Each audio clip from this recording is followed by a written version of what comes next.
This has been a hot button topic lately. How to deal with alcohol. Now, the first thing I want to discuss is this. I've gotten a lot of questions recently from people who've been told that the calories in alcohol are different than the calories in food. They are not. All calories are created equal. Doesn't matter if it's a calorie from alcohol, doesn't matter if it's calorie from carbs, doesn't matter if it's calorie from fruit, doesn't matter if it's calorie from a Big Mac, doesn't matter if it's calorie from broccoli. A calorie is a calorie is a calorie because it's just a unit of measurement. That's it. Most people who struggle with gaining weight during the holidays, really going overboard, it's not directly because of the alcohol. It's not because they're drinking thousands of calories. Now, some people do, sure. I would say if you're drinking thousands of calories in alcohol, you probably have a problem. But usually, people will have a few drinks, maybe a couple too many, but a few drinks, and then they'll eat a ton, and they end up binging. That's usually what happens. I mean, you see this in college all the time. People go out to drink on a Friday night, and then they go get a large pizza, then they go back to their dorm, and they house the Cinnamon Toast Crunch box all by themselves, and they have the whole sleeve of bagels, and blah, blah, blah. It's not the alcohol, it's what you do after the alcohol. And if you know that if you drink, you're gonna go nuts, this is when having a bright line is the most important. Because even when you're a little bit drunk, you could say, hey, my bright line said I could only have one plate. So that's that. That was my drunk impression. That probably sucked. We're gonna keep that in there. We're not gonna cut that out. Make your bright line. Your bright line can be how much alcohol you're gonna have, 1 glasses, 2 glasses, what type of alcohol, beer, clear liquor, whatever it is.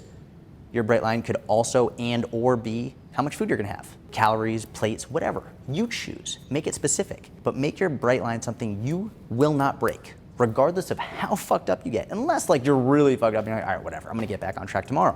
But if you say that, then really get back on track tomorrow. Don't sit there and be like, oh my God, I drank so much and then I had the entire pie and the ice cream cake and then I went to Auntie Annie's and got way too many cinnamon sugar pretzels. Get back on track. You're never more than 1 bite away. Next question. Which leads us to the last one. This actually couldn't have worked out better. Binge eating.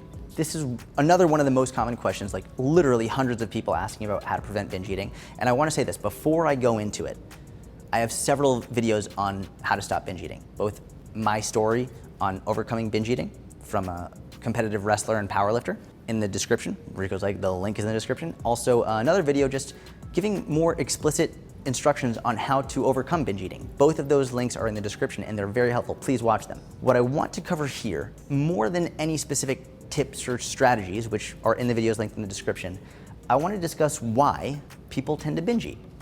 Because when you know why it happens, you're better able to prevent it because you're more aware. And we've already discussed this in the video, but I'm gonna reiterate it and specifically relate it to binge eating. Most people binge eat when they feel like they screwed up.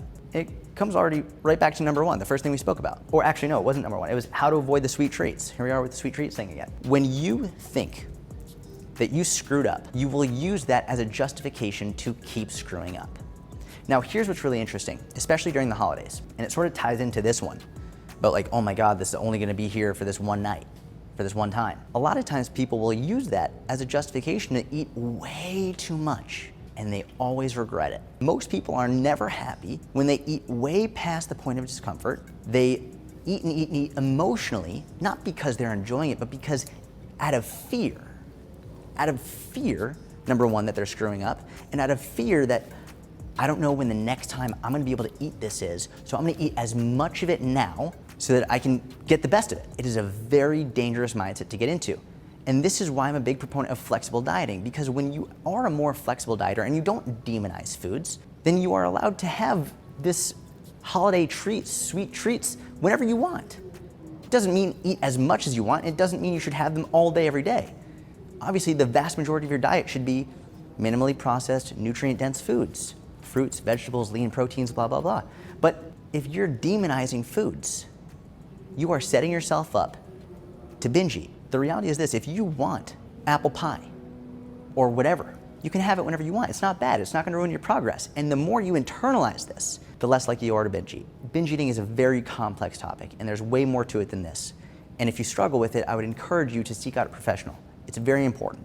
I'll say 2 things. Number 1, if you struggle with binge eating, you can overcome it. I promise you, you can. It might seem like there's no hope. It might seem like you have no control over it. I promise you, you can. It's very difficult, but you can do it, and I encourage you to seek out a professional. Aside from that, even though it might be hard to believe, and this is one of the most common questions I get, most common messages I get. I know you say there are no bad foods, but I just can't help but feel guilty. I would encourage you. I know it's very difficult, especially with all the misinformation coming in. What do you have to lose from trying?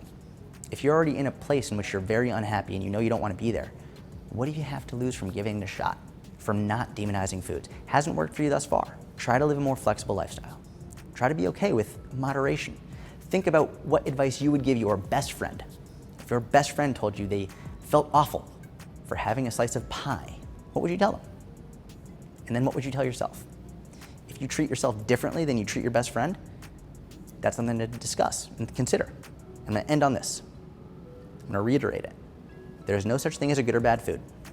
And the more you internalize that, and the less you think that you fucked up, because you didn't, the less you're gonna binge eat, the better progress you're gonna make, the easier it's gonna be for you to get back on track, and the more consistent you're gonna be.